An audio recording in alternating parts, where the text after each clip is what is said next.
তোমাকে মরতে হবে একদিন, আমাকে ভুলে যেও না। হবে মাটির বিছানা আসল ঠিকানা, হবে মাটির বিছানা আসল ঠিকানা। ইসরায়েল ফেরেশতা যেদিন হাজির হবে এসে, ছল চাতুরি যতই করো জানবে রব এসেছে। ইসরায়েল ফেরেশতা কোনো ঘুষ নেবে না, কারো কথা শুনবে না। কবি বলতেছেন ইসরায়েল ফেরেশতা যেদিন হাজির হবে এসে, ছল চাতুরি যতই করো জানবে রব এসেছে। চলবে না সে দিন তোমার,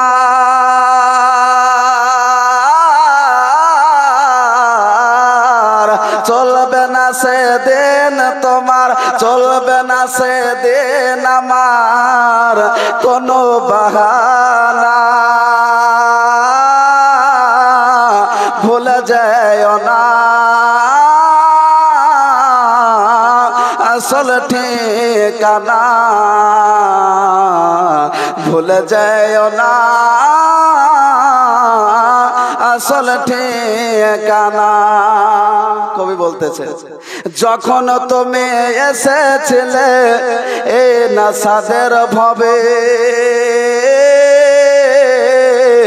কেঁদেছিলে শুধু তুমি, হেসেছিল সবে। বান্দা যখন আসতেছে, বান্দা আসতেছে, বাচ্চাটি কান্না করতেছে, আর দাদা নানি মা বাপ সবাই খুশিতে আত্মহারা। বলুন সুবহানাল্লাহ।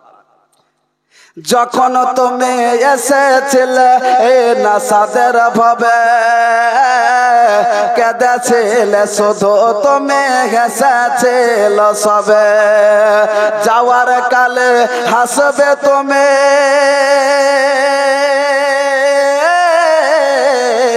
যাওয়ার কালে হাসবে তুমি, কাঁদবে জামানা। ভুলে যেও না আসল ঠিকানা, ভুলে যেও না আসল ঠিকানা।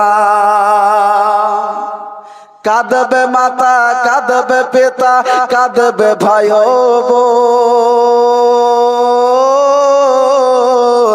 এসে পাশে কাঁদবে তোমার আত্মীয় স্বজন। ঠিক না বাবা? আপনি আমি জগতের বুকে ইন্তেকাল করে চলে যাব, ওই সময়তে আপনার আমার পিতা আম্মা জান আব্বা জান যতজন থাকবে, আত্মীয় স্বজন থাকবে, যাদের আপনার প্রতি মহব্বত আছে, তারা সকলে কাঁদবে। কিন্তু আপনার আমার জবানকে আল্লাহ তাবারক তাআলা জগতের বুকে তখন বন্ধ করে দেবে। আপনি আমি জগতের বুকে সেই কান্নাগুলো শুনতে পাবো, কিন্তু আপনি আমি সেই কান্নার জবাব দিতে পারবো না। তাই কবি বলতেছে কাঁদবে মাতা, কাঁদবে পিতা, কাঁদবে ভাই ও বোন, এসে পাশে কাঁদবে তোমার আত্মীয় স্বজন। করবে দোয়া খোদার কাছে, করবে দোয়া খোদার কাছে মুমিন মুমিনা। ভুলে যেও না আসল ঠিকানা, ভুলে যেও না আসল ঠিকানা। আল্লাহুম্মা সাল্লি আলা সাইয়্যিদিনা মাওলানা মুহাম্মদ ওয়া আলা আলি সাইয়্যিদিনা মাওলানা মুহাম্মদ সাল্লাল্লাহু তাআলা আলাইহি ওয়াসাল্লাম। বাবা যে আমার সোনালালেরা, আপনাকে মউত সম্পর্কে গজলটা এই কারণে শোনালাম যে দিলখানাকে এবার নরম করে দেন। ইমামে পাক হুসাইন রাদিয়াল্লাহু তাআলা আনহু, তিনাকে কারবালার প্রান্তরে শহীদ করে দেয়া হলো। তিনি পর্দা করলেন। শহীদরা কিন্তু মরে না, শহীদরা জিন্দা থাকে, আল্লাহ কোরআনে বলতেছেন। তাই আজিজানে মুহতারাম, সেই জায়গাতে ইমামে হুসাইন পাক রাদিয়াল্লাহু তাআলা আনহুর লাশ মুবারাকার উপর দিয়ে গলা মুবারাকা এক জায়গায় পড়ে আছে, লাশ দেহ মুবারাক এক জায়গায় পড়ে আছে। ওই সময়তে ইমামে হুসাইন পাক রাদিয়াল্লাহু তাআলা আনহু এবং যিনারা শহীদ হয়েছিলেন তিনাদের ওপর আমর বিন সাদ বলল, তোমাদের ঘোড়াকে এক দল করো, ঘোড়াগুলোকে দলবদ্ধ করে তাদের লাশের উপর দিয়ে চালিয়ে দাও। আল্লাহু আকবার কাবীরা। তিনি শহীদ হয়ে গিয়েছেন, কারবালার প্রান্তরে পড়ে আছেন, তাদের দিলে ময়া হয়নি। ওই লাশের উপর দিয়ে যদি বাবা ঘোড়া যায়, মাংস খসে খসে পড়ে যাবে না? আমার ইমাম পাক রাদিয়াল্লাহু তাআলা আনহু গোশত মুবারাকা শরীরে ছিড়িয়ে পড়িয়ে পড়ে থাকলো। ইমাম আলী মাকাম রাদিয়াল্লাহু তাআলা আনহু ওই জায়গাতে একটা কথা বলেছিলেন, কাটা মস্তকে একটা কথা বলেছিলেন, শুনুন। ইমামে হুসাইন পাকের কাটা মস্তক বললেন যে আজকে এই কারবালার প্রান্তরের সার জামিনে আমি কাটা মস্তক, আমার দেহ আলাদা হয়ে আছে, তাও আমি একটা কথা বলবো। বলুন সুবহানাল্লাহ। কাটা মস্তক বলতেছে আমি একটা কথা বলবো। কি কথা বলবো? আব্বার কথা বলবো না, মায়ের কথা বলবো না, ভাইয়ের কথা বলবো না, নানার কথাও বলবো না। কেননা আব্বারও দুশমন আছে, মায়েরও দুশমন আছে, আমার নানারও দুশমন আছে। তাই আমি আব্বার কথা বলবো না, আম্মার কথা বলবো না। কারবালার ময়দানে আমি এমন একটা কথা বলবো গো, যে কথাটা বললেও নাকি শুনলেও নাকি, বলুন না সুবহানাল্লাহ। এমন একটা কথা বলবো যেই কথাটা শুনলেও নাকি বললেও নাকি ইমাম আলী মাকাম রাদিয়াল্লাহু তাআলা আনহুর মস্তক মুবারক থেকে আল্লাহ তাবারক ওয়া তাআলার পবিত্র কোরআন তেলাওয়াত শুরু হয়ে গেল। আমার তালুয়ার বাবারা, আমার পর্দা নসেন মাহেরা গো, আজকে কার জীবনী শুনতে বসেছো, দিলখানাকে নরম করে দাও মা। আজকে তুমি যদি সত্যিকারের ইমামে হুসাইনের মোহাব্বতকারী হয়ে থাকো, তোমার চোখের আজকে পানি তুমি ঝরা বন্ধ করতে পারবে না। ইমাম আলী মাকাম রাদিয়াল্লাহু তাআলা আনহু ওই কারবালার প্রান্তরে কাটা মস্তকে বাবা কোরআন তেলাওয়াত করতে লাগলো। কোরআন তেলাওয়াত শুরু হয়ে গেল। এই সময়তে খুলি আপনার বলল, ইমামে হুসাইনের মাথা থেকে যেন কি শোনা যাচ্ছে, একটা আওয়াজ বের হচ্ছে, ঠোঁট গুলো যেন ইমামে আলী মাকামের নড়তেছে। খুলি বলতেছে, এই কাটা মস্তকের ঠোঁট গুলো কেন লড়ে গো? ওই ঠোঁট গুলো কাছে ওই খুলি আপনার পাপি এজিদের দালাল যখন আমার এই হুসাইনের মস্তক মুবারাকাকে কানের কাছে লাগিয়েছে, যেন আমার হুসাইন পাক পবিত্র কোরআন পড়তেছে। এবার বাবারা, আমার মায়েরা গো, এইভাবে কোরআন তেলাওয়াতের আওয়াজ যখন খুলে শুনলো, বলল না, ইমামে হুসাইন এখনো ক্ষান্ত হয়নি। একটা বললাম নিয়ে ইমামে হুসাইন পাক রাদিয়াল্লাহু তাআলা আনহুর ওই কাটা মস্তকে বাবা গলার কাছে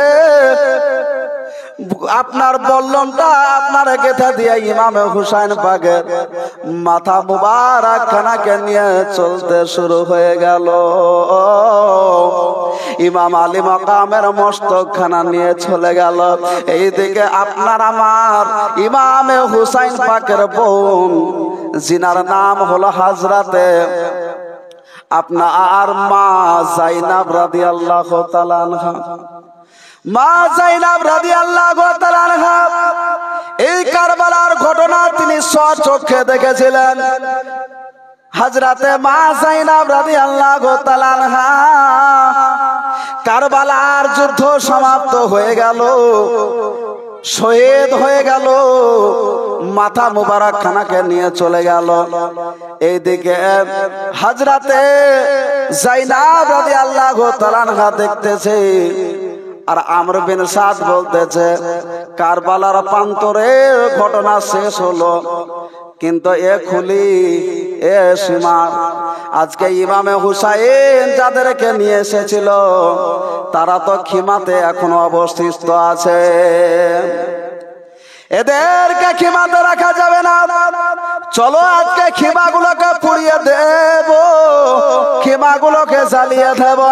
আমার বাবারা ভাইরা ইমামে আলী মকামের মস্ত মুবারাকাকে নিয়ে এবং দলবদ্ধ নিয়ে ওই আপনার 72টি খিমা বা 82টি খিমা যে তাম্বু লাগানো হয়েছিল, ওই তাম্বুতে ইমাম আলী মকামের ওই ঘরানার লোক আছে, বিবি আছে, মেয়ে আছে, সন্তান আছে। ওই খিমাতে যেন ওই জানোয়ার শয়তানেরা খিমাতে বাবা আগুন লাগিয়ে দিল। এই জায়গাতে আগুন লাগিয়ে দেয়া। আর এইদিকে 7 বছরের মা সাকিনা রাদিয়াল্লাহু তাআলা আনহা বলতেছেন ফুফু গো, আব্বা শহীদ হয়ে গেল, আমার ভাই শহীদ হয়ে গেছে, অনেকে শহীদ হয়েছে, কিন্তু এত কষ্ট লাগে নাই। কিন্তু আজকে আমার আব্বা যখন শহীদ হয়ে গেল তখন মনে হচ্ছে আমার কলিজাতে আগুন লেগে গেল। এইদিকে কলিজাতে আগুন লাগা আর ওইদিকে আপনার খিমাতে আগুন ধরিয়ে দিল 22 বছরের ইমাম হুসাইন পাকের সন্তান, যিনার নাম হলো হযরতে জাইনুল আবেদিন। জাইনুল আবেদিন ওই খিমাতে জ্বরে আক্রান্ত হয়ে পড়ে আছে, উঠার ক্ষমতা নাই, 3 দিন ধরে পেটে খাবার নাই, দানা নাই, পানি নাই, কিচ্ছু নাই। খিমাতে বাবা আগুন লাগিয়ে দেয়া হলো। একটা খিমা পড়তে পড়তে চলে গেল। আর কারবালার প্রান্তরে একজন আব্দুল ওহাব বলে শহীদ হয়েছিল।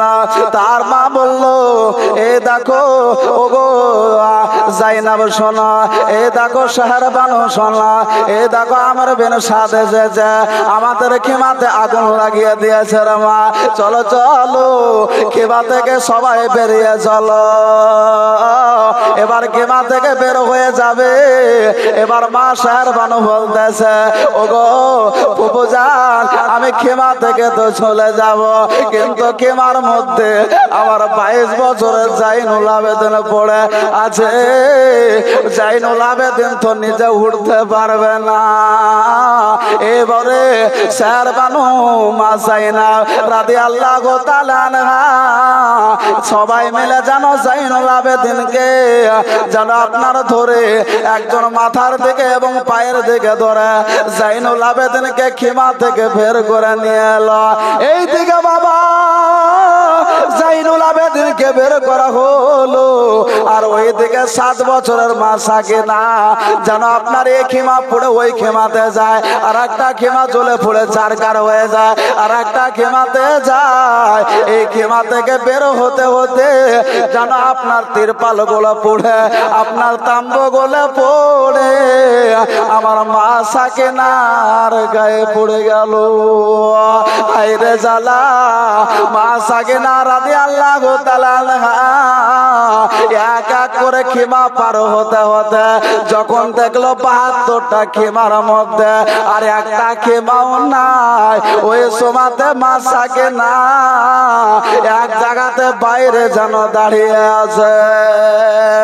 2 নয়ন দিয়ে নদের মতো পানি যেন ঝরে যায় মা সাকিনা দাঁড়িয়ে আছে গো। একটা ঘোড়া গালা ব্যক্তি যেন মা সাকিনার সামনে দিয়ে যেন আসতেছে। মা সাকিনা ভয় পেয়ে গেল, মনে হয় কে জানি এলো, হয়তো আমাকেও শহীদ করে দেবে, আমাকেও মার্ডার করে দেবে। মা সাকিনা রাদিয়াল্লাহু তাআলা আনহা ওই খেমার বাইরে কান্না করতেছে। মানুষটা টুকটুক করে এসে দাঁড়িয়ে গেল। মা তুমি কাঁদো কেন? 7 বছরের মা সাকিনা বলতেছে, আপনি জান বাবা, আমরা পর পুরুষের সাথে কথা বলি না, বলুন না সুবহানাল্লাহ। মা সাকিনা বলতেছে আমরা পর পুরুষের সাথে কথা বলি না। বলছে মা আমরা পর পুরুষ হলো আমরা সেই ব্যক্তি, আমরা ইমাম আলীকে মাননে বলা, আমরা ইমাম হুসাইনকে মাননে বলা। তো বলছে আপনি সত্যি বলছেন চাচা? হ্যাঁ চাচা। চাচা বললেন যে হ্যাঁ আমি সত্যি বলছি। তখন মা সাকিনা যেন আরো ফুপিয়ে ফুপিয়ে কান্না করতে লাগলো। বললে চাচা গো, আপনি ইমামে হুসাইন বাগের মহাব্বত গারে? বলল হ্যাঁ। মা সাকিনা আরো জোরে কান্না করতে লাগলো। ওই বয়স্ক মানুষটা বলল মা গো তুমি আরো জোরে জোরে কান্না করো কেন? তোমাকে তো আমি কোনো আঘাত করে নাই, তোমাকে কষ্টদায়ক কোনো কথা বলে নাই। বলছে চাচা গো আপনি যে হুসাইনের কথা বলতেছেন ওই হুসাইনেরই আমি কন্যা, 7 বছরের সাকিনা, আমি হলাম ইমামে হুসাইনের বেটি। চাচাকে বললো চাচা গো আমার নাবের সঙ্গে যারা মোহাব্বত করেছে, আমার আব্বার সাথে যারা মোহাব্বত করেছে তাদেরকে খুলি দেখতে পেলে, ইবনে জিয়াদের লোক দেখতে পেলে চাচা কাউকে বাঁচিয়ে রাখছে না গো। আপনি চলে যান গো, না তো আপনাকেও মেরে দেবে। লোকটা ভয়ে চম্পট দিল বাবা, পালিয়ে গেল। এইদিকে 72টা খেমা চলে গিয়েছে, সবাই বাইরে এক জায়গাতে বসে আছে। মা যাইনা বলতেছে স্যার বানু গো কি ব্যাপার, সাকিনাকে দেখা যায় না? বলছে হ্যাঁ তো তাই তো, সাকিনা কোথায় গেল গো? সাকিনাকে তোমরা খোঁজো, ও হলো একটা ছোট্ট বাচ্চা মেয়ে। এবারে মা সাকিনা রাদিয়াল্লাহু তাআলা আনহুকে খুঁজতেছে। মা সাকিনা ওই জায়গাতে যেন দাঁড়িয়ে আছে। এমন সময়তে আমর বিন সাদ যেন দেখতেছেন সাকিনা দাঁড়িয়ে আছে, আর আপনার কানে একটা দুল ছিল গো। সেই দুলখানা এখানকার ওখানকার দুল নয়, আপনার আমার মতো বেটি মায়ের দুল ছিল না। ওই দুলখানা বাবা ঈশা জোরে একটা টান দিয়া মা সাকিনার কান থেকে ছেড়ে আমর সাদ নিয়ে পালিয়ে গেল। আমর বিন সাদ 7 বছরের সাকিনার কানের দুলকে ছেড়ে দিলেন। রক্ত ঝরতে লাগলো কান দিয়ে। মা সাকিনা রাদিয়াল্লাহু তাআলা আনহা ওই রক্তাক্ত অবস্থাতে খিমার দিকে আবার যেতে লাগলেন। মা যায়েনব রাদিয়াল্লাহু তাআলা আনহা তিনি দেখতেছেন যে সাকিনা যেন সামনের দিক থেকে আসতেছেন, কিন্তু তার শরীর মুবারকে যে হেজাব ছিল, বুরখা ছিল, সে বুরখাটা যেন একবারে রক্তে লাল হয়ে গেছে। বলুন সুবহানাল্লাহ। রক্তে লাল হয়ে গেছে। মা সাকিনাকে বলে সাকিনা গো তুমি কোথায় গিয়েছিলে? তোমাকে আমরা খুঁজে খুঁজে আত্মহারা হয়ে গেলাম, তোমাকে খুঁজে খুঁজে পাচ্ছিলাম না কেন? আর তোমার কান দিয়ে বা রক্ত ঝরছে কেন? আমর বিন সাদের কথা মা সাকিনা বলল ফুপু গো ওই যে আমর বিন সাদ আছে গো, আমার কানের দুল গালাকে ছিঁড়ে নিয়া আমি ছোট তাও দেখে নাই গো, আমার কানের দুল গালাকে ছিঁড়ে নিয়া ওই আমর বিন সাদ ঘোড়ায় চড়ে পালিয়ে গেল। মা গো আমার বন্ধুরা সোনা মানে ঘেরা ওই সভাতে মা সাকিনা রাদিয়াল্লাহু তাআলা আনহা জ্ঞানিয়া খিমার সম্মুখে সবাই কান্না করতেছে। আর এবার মা সাকিনা রাদিয়াল্লাহু তাআলা আনহাকে এবার সকলকে জাইনাব রাদিয়াল্লাহু তাআলা আনহা বলতেছেন, ওগো শোনো গো সবাই তোমরা শোনো, এই দেখো নামাজের ওয়াক্ত হয়ে গেছে, এখন ইশার আযান দিতেছে, চলো আমরা সবাই মিলে নামাজ পড়ে নি। সুবহানাল্লাহ। নামাজ পড়ে নে। নামাজের কথা বলা হলো, মা সাকিনা রাদিয়াল্লাহু তাআলা আনহা বলতেছেন, ফুফু গো আপনার কথা ঠিক, আমার রাসূল বলেছেন জীবনে যায় হয়ে যাক, তোমরা আমার চোখের ঠান্ডা, তোমরা নামাজ কখনো ছেড়ে দিও না। ফুফু গো নামাজ তো পড়বো, কিন্তু আসসালাতু জারিরুন লিল উজুয়া, নামাজের জন্য জরুরি হলো উজু করা। ফুফু গো উজু তো করা লাগবে, নামাজ তো পড়বো, উজু কি করে করবো ফুফু গো? আজকে 3 দিন ধরে তো পানি পান করতে পাই না, উজু কি করে করবো? তখন আমার মা জাইনাব বলে, সাকিনা তুমি আল্লাহর নবীর হাদিসকে অনুসরণ করো। আপনার আমার দয়ার নবী বলেছেন, তোমরা যদি কোনো জায়গাতে পানির তালাশ না পাও, উজু করার জন্য যদি পানি না পাও, তোমরা তায়াম্মুম করে নামাজ পড়ে নেবে। মাটিতে হাত দিয়ে তায়াম্মুম করে তোমরা নামাজ পড়ে নেবে, কিন্তু নামাজকে ছেড়বে না। বাবা সোনা লালে রাখো, আজকে কি আপনি আমি তাদের থেকেও কি আমরা খারাপ অবস্থাতে আছি? আজকে 3 দিনের পিপাসা। এই জাইনাব রাদিয়াল্লাহু তাআলা আনহা নিজের সন্তান আইনো মোহাম্মদকে কারবালার প্রান্তরে শহীদ করা দিয়ে হলো, তার সত্ত্বেও বলছে নামাজকে ছাড়বো না, চলো আমরা সকলে নামাজ পড়ে নিই। বাবাজি আমার সোনালালেরা, তাহলে তারা যদি ওই পরিস্থিতি থেকে নামাজকে যদি না ছাড়তে পারে, নামাজকে যদি ছাড়া না বৈধ মনে করে, আপনি আমি কোন অবস্থায় আছি আমার সোনালাল? মা সাকিনা রাদিয়াল্লাহু তাআলা আনহা, মা জাইনাব রাদিয়াল্লাহু তাআলা আনহা সকলে মিলে নামাজ পড়ে নিলেন। নামাজ পড়ার পরে মা জাইনাব রাদিয়াল্লাহু তাআলা আনহা বলতেছেন, শাহরবানু গো নামাজ হয়ে গেল, তুমি সকলকে দেখে রেখো, আমি আজকে রাত্রে বাড়িতে থাকবো না, এখানে থাকবো না।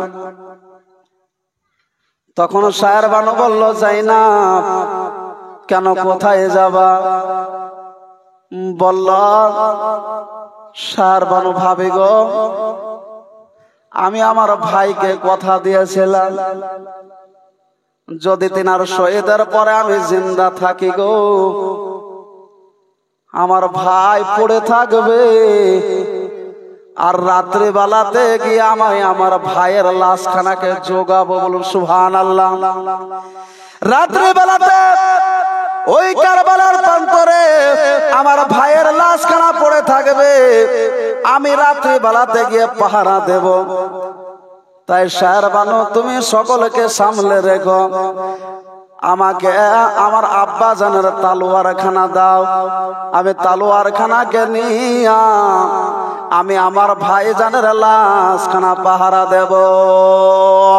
এ আমার বাবা যে সোনা লালে রাখো, আমার পর্দা নসেন মায়েরা বোনেরা শুনে যাও, রাতের বেলা হযরতে জাইনাব রাদিয়াল্লাহু তাআলা আনহা মা ফাতেমার একটা চাদর মুবারাকাকে আপনার নিজের কোমর মুবারাকাতে বেঁধে নিয়া তালোয়ার খানা হাতে নিয়া কারবালার প্রান্তরে ময়দানে পৌঁছে গেল।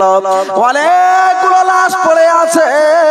মা জাইনাব রাদিয়াল্লাহু তাআলা আনহা বলতেছেন, আমার ভাইয়ের লাশ মুবারক খানা কোন গা? মুখ থাকলে চেনা যাবে, চেহারা দেখতে পেলে আমরা চিনতে পারবো যে মানুষটা এই। আমার ভাইয়ের লাশখানা কোনখান, আমি কি করে চিনবো? এইরকম চিন্তা কিন্তু তার মধ্যে ছিল না। আপনি বলবেন মাওলানা কিসের জন্য ছিল না? সে লাশ মুবারাকা কি করেই বা চিনবে? কিভাবে চিনছে দেখুন বাবা। মা যায়েনব রাদিয়াল্লাহু তাআলা আনহা লাশ মুবারাকার পাশ দিয়ে হেঁটে হেঁটে চলে যায়। আর লাশ মুবারাকার পাশ দিয়ে যেতে যেতে নাকটাকে যেন এরকম করে সুঘ্রাণ নাই, যে লাশের পাশে সুঘ্রাণ পায় না আরো আগিয়ে যায়। এইভাবে সুঘ্রাণ যখন না পায়, যখন আপনার ঘ্রাণ না পায়, এই সময়তে কিছু দূর আগিয়ে গিয়া মা যায়েনব রাদিয়াল্লাহু তাআলা আনহা দেখে এক জায়গাতে গিয়ে যেন জান্নাতের মিশকে আম্বারের সুঘ্রাণ পাওয়া যাচ্ছে। জোরে বলুন সুবহানাল্লাহ। কারবালাতে শহীদ হলেন আমার নবীজির নাতি।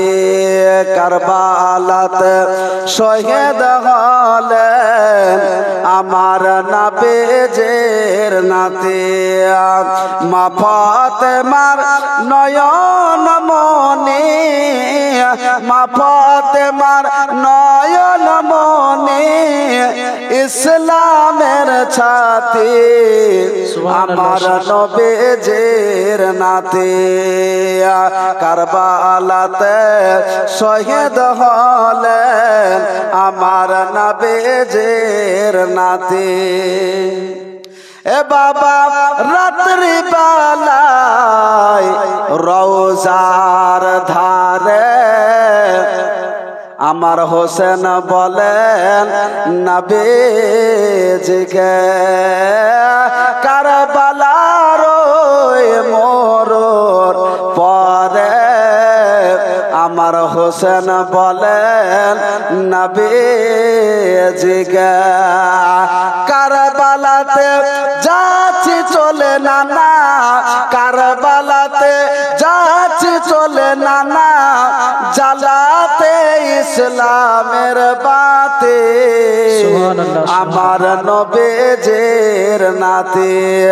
কারবালাতে শহীদ হলেন আমার নবীজির নাতি। এ বাবা দোষে মহরম জুমার ওয়াক্তে ইমাম হুসাইনকে শহীদ করে। এ বাবা দোষে মহরম জুমার ওয়াক্তে ইমাম হুসাইনকে শহীদ করে। ইমাম হুসাইন পাক কারবালাতে, ইমাম হুসাইন পাক কারবালাতে শুনাই কুরআনের বাণী আমার নবীজির নাতি। কারবালাতে শহীদ হলেন আমার নবীজির নাতি। আমি পড়ে দেখি কুরআন পাকে শহীদেরা জিন্দা থাকে। সুবহানাল্লাহ। আমি পড়ে দেখি কুরআন পাকে শহীদেরা জিন্দা থাকে। খেতে পাই তারা খাবার, খেতে পাই তারা খাবার, সে খাবার হলো জান্নাতে আমার নবীজির নাতি। কারবালাতে শহীদ হলেন আমার নবীজির নাতি। আল্লাহুম্মা সাল্লি আলা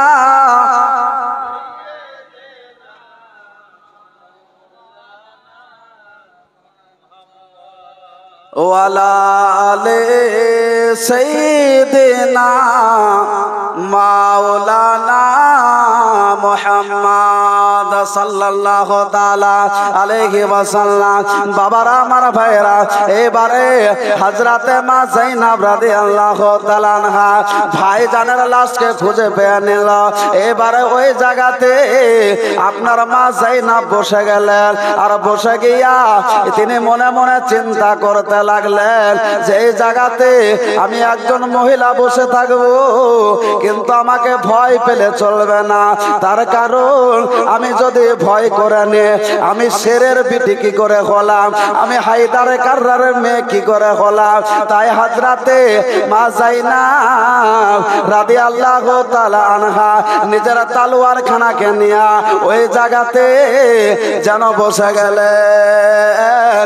হযরতে মা যায়েনব রাদিয়াল্লাহু তাআলা আনহা নিজের ভাইজানের লাশ মোবারকখানা, যেটা আপনার ঘোড়া চালিয়ে মাংসগুলো এদিক ওদিক হয়ে গেছিল, ছিটিয়া পিটিয়া ছিল, ওই মাংসগুলাকে আপনার আমার মা যায়েনব রাদিয়াল্লাহু তাআলা আনহা এক জায়গাতে করে ওই জায়গাতে বসে থাকলেন।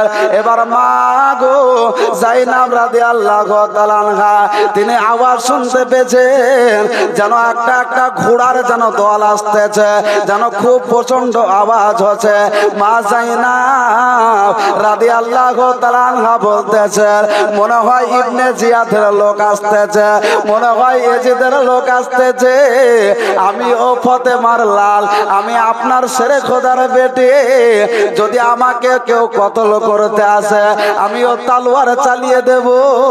মা যায়েনব যখন ওই জায়গাতে এইভাবে চিন্তা ভাবনা করতে থাকে, এবার মা যায়েনব দৃষ্টিপাত করে দেখে যেন আপনার 10টা 15টা যা ঘোড়ার আওয়াজ পাওয়া যাচ্ছিল, ওই 10টা 15টা ঘোড়া নয়, একটাই ঘোড়ায় যেন আসতেছে, সাদা রঙের ঘোড়া।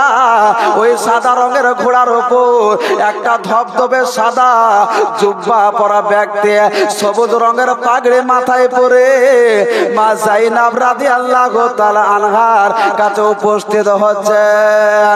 মা যায়েনব রাদিয়াল্লাহু তাআলা আনহা বলতেছেন, ওই ঘোড়াখানা আসার পরে আমার চারিদিকে যেন ঘুরপাক খেতে লাগলো। আমি চিন্তায় চিন্তিত হলাম, অনেকগুলো ঘোড়ার পায়ের শব্দ পেলাম, কিন্তু এ তো দেখছি একটাই ঘোড়া। তারপরে আবার আমার চারিদিকে ঘুরতেছে, লোকটাকে, এই লোকটার খবর নিতে হবে। মা যায়েনবের কন্যা, আপনার সন্তান আজকে কারবালাতে শহীদ হয়ে গেছে, ভাই চলে গেছে, ভাতিজা চলে গেছে।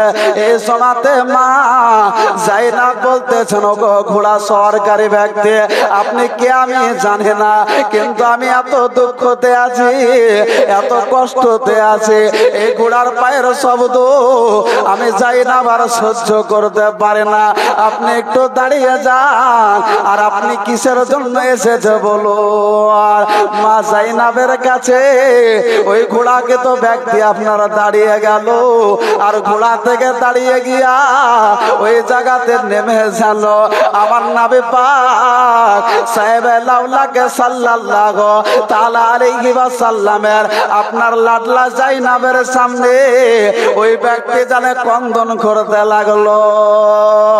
দুই নয়নে মতির মতন পানি জোরে যায় জোরে যায়। মা যায়েনব বলতেছে, কে গো আপনি? আমার ভাই ইন্তেকাল করেছে, আমার ভাই শহীদ হয়েছে, কিন্তু আপনি কান্না করেন কেন? তখন বলল, ওরে যায়েনব, তুমি আমাকে কে চিনতে পারছো না? মা যায়েনবকে বলতেছে, যায়েনব তুমি কি আমাকে চিনতে পারছো না? সেই ব্যক্তিকে বলতেছে, আপনি আমার নাম কি করে জানলেন? বলল, শুধু তোমার নাম জানি না, তোমার মায়ের নামও জানি। বলুন সুবহানাল্লাহ। বলতেছেন, তোমার মায়ের নামও জানি। বলছে, বলুন তো। বলছে, তোমার মায়ের নাম হলো ফাতিমা। সাইয়্যিদুল সাওয়াবিল আহলিল জান্নাহ মা ফাতেমা জোহরা বলা হলো। বলছে তোমার মায়ের আব্বার নামও জানে, তোমার মায়ের নামও জানে, তোমার নানির নামও জানে। বলতেছে তোমার নানির নাম হলো খাদিজাতুল কুবরা, আর তোমার নানার নাম হলো মুহাম্মাদুর রাসূলুল্লাহ। পরিচয় দিয়ে দেয়া হলো। মা জাইনাব বলতেছেন আপনি কে, এবার আপনার পরিচয়টা দেন। বলছে মারে তুই আমাকে চিনতে পারিস না, দেখ না আমি আর অন্য কেউ নই রে, আমি মদিনার কাবলি বলা, গুম্বাদে কাজরাতে রাখতে বলা, আমি মদিনা মানওয়ারাতে আমার রওজাতে আর শুয়ে থাকতে পারি না। কারবালার প্রান্তরে যখন আমার ইমামে হুসাইন আলী মাকামকে শহীদ করা হলো, আমার ইমামে হুসাইনের উপরে যখন ঘোড়াকে দড়িয়ে দেওয়া হলো, আমি আল্লাহর কাছে কাকুতি মিনতি করেছিলাম। আল্লাহকে বললাম আল্লাহ গো, যে হুসাইনের আজকে আমি গলাতে চুমা দিয়েছিলাম, যেই হুসাইনের আজকে আমি গলাতে চুমা দিয়েছিলাম, আল্লাহ সেই গলাতে আজকে তলোয়ার চালিয়ে দিল। যে হুসাইনের আজকে আমি বদানে চুমা দিয়েছিলাম, সেই বদানটাকে ঘোড়া দিয়ে বিচ্ছিন্ন করে দিল।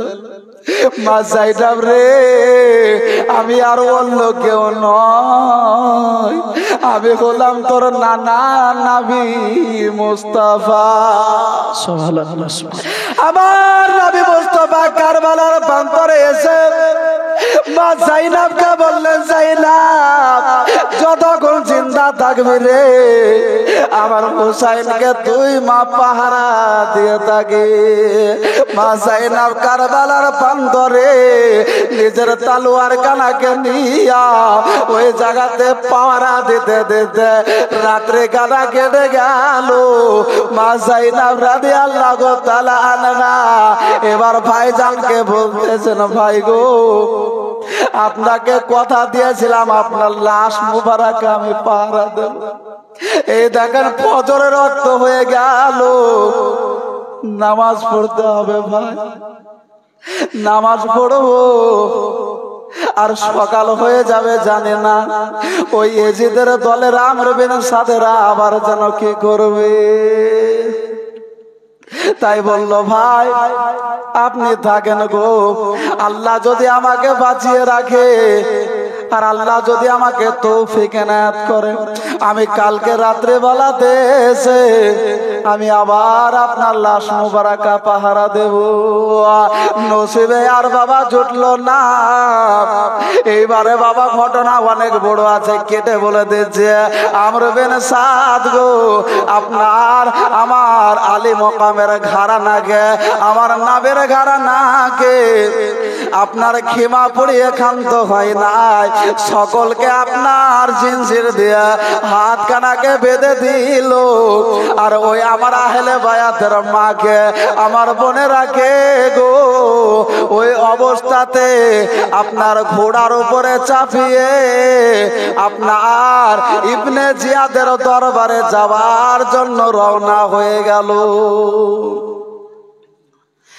ইবনে জিয়াদের দরবারে যাবে। ইমামে হুসাইন পাকের ওই যে বললাম বাবা মাথা মুবারককে আপনার যেন আপনার আপনার তাকে ঝুলিয়ে রেখেছে, আপনার বল্লমের উপর গেঁথে নিয়েছে। আর ইমামে হুসাইন পাকের ঘরানাকে সকলকে ঘোড়াতে চাপিয়ে নিয়ে বলতেছে চলো ইবনে জিয়াদের দরবারে চলো। বাবারা আমার মায়েরা গো, ইবনে জিয়াদের দরবারে সকলকে নিয়ে চলে যাচ্ছে। জাইনুল আবেদিন 22 বছরের যুবক বাবা, আমার ইমামে হুসাইন পাকের একমাত্র তখন পুত্র বাবা জাইনুল আবেদিন রাদিয়াল্লাহু তাআলা আনহুকে ঘোড়ার উপরে চাপিয়ে দিচ্ছে। কিন্তু পেটে তো দানা নাই, পানি নাই গো। জাইনুল আবেদিন যে ঘোড়ার উপরে বসে থাকবে এই ক্ষমতাটাও নাই, তাও জোড়া ভরে নিয়া এবার আপনার ইবনে জিয়াদের দরবারের দিকে রওনা হয়ে গেল। এবার আপনার যখন রওনা হয়ে গেল, রওনা হয়ে টুকটুক করে যেতে যেতে বাবা আপনার রাত্রি লেগে গেল, লাগবো হয়ে গেল। আর একটা গির্জা ঘর, খ্রিস্টানদের ঘর, ওই খ্রিস্টান ঘরের দ্বার সামনে দিয়া যখন চলে যায় ওই খ্রিস্টান পাদ্রী, যিনার নাম বাবা কিতাবের মধ্যে বলা হয়েছে এহিয়া, কি নাম বললাম? এহিয়া। এই এহিয়া জানো ওই ছাদ থেকে ওই জান্নাতি সুগন্ধ, মিশকে আম্বারের সুগন্ধ। নারে তাকবীর, নারে রিসালাত। নাজমুল হক রেজভী সাহেব জিন্দাবাদ, নাজমুল হক রেজভী সাহেব জিন্দাবাদ। নারে তাকবীর, নারে রিসালাত। ইয়া রাসূলুল্লাহ, একবার দুরূদ পড়েন। আল্লাহুম্মা সাল্লি আলা সাইয়্যিদিনা মাওলানা মুহাম্মাদ ওয়া আলা আলি সাইয়্যিদিনা মাওলানা মুহাম্মাদ সাল্লাল্লাহু তাআলা আলাইহি ওয়াসাল্লাম। বক্তৃতা আমি আর আগে বাড়াচ্ছি না, আপনারা সকলে চাতক পাখির নয়, বক্তা সাহেবের জন্য অপেক্ষা করতেছেন। আর আমি আপনাদের আগের ইমাম, আমার বক্তৃতা আপনারা আগেও শুনেছেন, আল্লাহ যদি হায়াতে রাখে তো ইনশাআল্লাহ আবার শুনবেন। তবে যে কথাগুলো প্রত্যেকটা মাওলানা মুফতি হাফেজ কারি আমার ভাই হাফেজ সাহেব আপনাদেরকেও সেই কথাগুলোই বললেন, সেই কথাগুলো আমি আপনাদেরকে একটু দোহরে নসিহতমূলক ৩-৪টি কথা বলছি, একটু গুরুত্ব মন দিয়ে শুনবেন। যে মুহররমুল হারামে যদি ঢোল বাজনা আর লাঠি ছুরি খেলে যদি সওয়াব পাওয়া যেত, নেকি পাওয়া যেত, তো সর্বপ্রথমে আপনার কি মনে হয় যে নেকির কাজে সর্বপ্রথম কে যায়? মাওলানা হাফেজ কারি ইমামরাই তো যায় নাকি? তাহলে সর্বপ্রথম আমরাই যেতাম বাবা। তাই আপনি একটা জিনিস খেয়াল করুন যে আমার রসুলে পাক পয়গম্বর মুস্তাফা সাল্লাল্লাহু তাআলা আলাইহি ওয়াসাল্লাম বলেন যে ইচ্ছাকৃত নিজের গায়ে আঘাত করাটাও হলো হারাম। আপনি যে ইমামে হুসাইন পাক রাদিয়াল্লাহু তাআলা আনহুর মহব্বতে বিলেট দিয়ে নিজের শরীরকে কাটছেন, বলছে মৌলভী সাহেব মহব্বতে কাটছে, কিছু হয় না। তো তুই কত বাপের বেটা, আর ইমামে হুসাইনকে কত মাননে বলা, তোর যে কিছু হয় না, তো ওই বিলেট খান আমার সামনে নিয়ে আয়, বিলেট দিয়ে আমি তোকে ফাড়ছি, দেখে তোর কিছু হচ্ছে কিনা। আপনার গ্রামে হয় কিনা আমি জানি না, কিন্তু যারাই মুহররমে ওই শরীরকে কাটে তারা সকলে মদ্যপান করে থাকে। আর যে মদ্যপানকে আল্লাহ তাবারক ওয়া তাআলা কুরআনে পাকের মধ্যে হারাম বলেছেন, ইয়া আইয়ুহাল্লাযিনা আমানু লা তাকরাবুস সালাতা আনতুম সুকারা, হে ইমানদারগণেরা তোমরা নিশাগ্রস্ত অবস্থাতে নামাজের নিকটবর্তী হইও না। এই আয়াতের মধ্যে শরাবের মদ্যপানের কথা বলা হয়েছে। মুসলমান আজিজানে মুহতারাম, কথাগুলো শুনতে কাড়ুয়া হলো, এটাই সত্যি যে আজকে আমরা মুহররম এমন ভাবে করতেছি বেধর্মীদের মতন হয়ে যাচ্ছে। আজকে আমরা তাজিয়া, আমি কিছুক্ষণ পূর্বে যুবক ছেলেদেরকে কিছু আমি বলছিলাম, নসিহত করছিলাম যখন আমার ভাই বক্তৃতা দিচ্ছিল, যিনারা ইন্টারনেটের মাধ্যমে এই বড় মোবাইল ব্যবহার করেন, তিনারা হয়তো অনেকজনই দেখেছেন যে ফেসবুকে কয়েকটা তাজিয়া ভাইরাল হয়েছে, যে তাজিয়া গুলো তো সম্পূর্ণ মূর্তি, সম্পূর্ণভাবে মূর্তির আকার ধারণ করেছে। তা আজিজানে মুহতারাম, তওবার দরজা এখন পর্যন্ত খোলা আছে, আপনারা তওবাতান নাসুহা করুন। আর আপনাদের কাছে আমি অনুরোধ করব, এই মুহররম এই যে এত সুন্দর একটা আয়োজন করেছে, আজকে ভালো লাগছে না বা খারাপ লাগছে? ভালো লাগছে না? সকলে ভালো লাগছে। তো এমন কাজ করুন, আপনারা এখানে যতজন বসে আছেন সবাই কিন্তু আমরা 5 ওয়াক্তের নামাজি নই। 5 ওয়াক্তের নামাজি সবাই না। তো আপনাদের কাছে আমি একটাই অনুরোধ করব যে নেকি করতে পারি না, নেকি তো আমরা করতেই পাচ্ছি না, তো গুনহা থেকে তো বেঁচে থাকেন। আলহামদুলিল্লাহ আমি মাড়গ্রাম ছোট ডাঙ্গাল পাড়াতে আছি, 5 মাস মাত্র ঢুকা হলো। আলহামদুলিল্লাহ এবার আমি ওই পাড়াতে মহরম হতে দিইনি। আজিজানা মোহতারাম, আপনাকে আমাকে গ্রামের আমরা যারা বয়োজ্যেষ্ঠ মানুষ আছি সকলে চেষ্টা করবেন যে মহরমে এমন কিছু, সেই দিন আপনার অত করার শখ, তো আমরা সকলে মিলে রোজা রাখবো। আর আপনারা এমনিতে তো মহরমে চাঁদা তুলান, তো সেই চাঁদাটা তুলে আমাদের এই তালুয়া গ্রামে যতজন রোজা থাকবে সেই দিন আমরা সে রোজাদার ব্যক্তিকে আমরা মসজিদে ইফতার করাবো। প্রস্তাবটা কি খারাপ? খারাপ লাগছে শুনে? তো এই চেষ্টাকে আমরা করতে রাজি আছি। যদি ইমামে হুসাইন পাকের মহব্বতে যদি আজকে এই মাহফিল সাজিয়েছেন, আর ইমাম হুসাইন পাককে সত্যি যদি রাজি খুশি করতে যান, রাসূল আমার বলেন হুসাইন মিন্নি ওয়া আনা মিনাল হুসাইন, হুসাইন হতে আমি আর আমার হতে হুসাইন। হুসাইনকে যে মহব্বত করলো সে আমাকে করলো।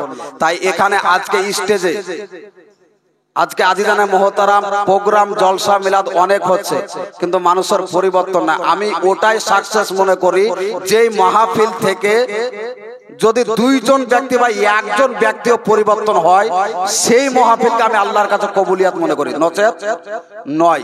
তাই আপনাদের আমি প্রাপ্তম ইমাম, আগেকার ইমাম হয়ে আপনাদের অনুরোধ করছি, ভাবছি আপনারা কি সকলে মিলে ওয়াদা করতে পারবেন যে ইনশাআল্লাহ পরের বছর থেকে আমরা যারা এই জায়গাতে উপস্থিত আছি স্টেজে, আমরা পরের বছরে মহরমে ওই লাঠি কুদা করতে দেব না? এই ওয়াদাটা করতে পারবেন? তাহলে আজকে অন্তর খুলে দোয়া করে ইনশাআল্লাহ এখান থেকে বিদায় নিতাম। আর দোয়া তখন হয় না, একটা মানুষকে আপনি যদি খুশি করে দেন, আপনি মরে গেলেও সে আপনার জন্য দোয়া করেই যাবে। তাই আবেদনটা রাখতে পারবেন, সকলে বলতে পারবেন মৌলানা ইনশাআল্লাহ আপনার প্রস্তাব আমরা রাখবো, ইনশাআল্লাহ আমরা সামনের বছর থেকে সেই নিয়মে মহরম করব না? পারবেন না?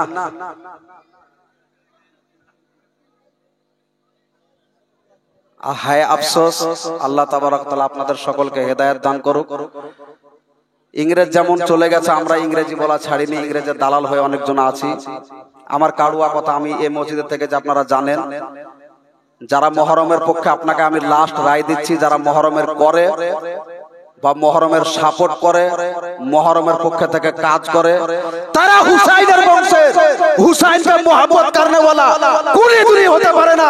যদি মোহাম্মত থাকতো তাহলে সেই কাজটা করতো না। সে যদি মহরমে লাঠি কুদা করতে পারে তাহলে আমি নিশ্চয়ই তাকে গ্যারান্টি আঙ্গুল দেখিয়ে বলতে পারি কোরআন হাদিসের আলোকে সে হলো ইয়েজিদের বংশ। কোন বাপের বেটা যদি থাকে তো আমাকে চ্যালেঞ্জ করে বাংলা কিতাব হলো দেখিয়ে দিয়ে যাবেন যে হ্যাঁ এই বাংলা বই লিখতেছে এই মহরম এই নিয়মে করা চাই। যে করবেন না জেনে করেছেন সেটার কথা আলাদা, জানার পরেও যদি এইভাবে মহরম করেন আপনাকে আমি মনে করব আপনি ইয়েজিদ না তো ইবনে জিয়াদ না তো সীমার না তো খুলি না তো আমর ইবনে সাদের দলের লোক। এটাই শেষ রায়। লাস্টে বেলাতে কড়া ভাষাতে বলে গেলাম, বলা ভাষার মধ্যে ভুল ত্রুটি মাফ করেন, যাতে না করেন আল্লাহ তাবারক তাআলা বেহতার জানবে। আল্লাহ তাবারক তাআলা মাফ করনে বলা। আল্লাহ তাবারক তাআলার কাছে আমরা সকলে অন্তর থেকে তওবা পড়ি, আস্তাগফিরুল্লাহ রাব্বি মিন কুল্লি জামবি ওয়া আতুবু ইলাইহি লা হাওলা ওয়ালা কুওয়াতা ইল্লা বিল্লাহিল আলিয়্যিল আযীম। প্রথম কালিমা তাইয়্যিবা লা ইলাহা ইল্লাল্লাহু মুহাম্মাদুর রাসূলুল্লাহ সাল্লাল্লাহু তাআলা আলাইহি ওয়া সাল্লাম।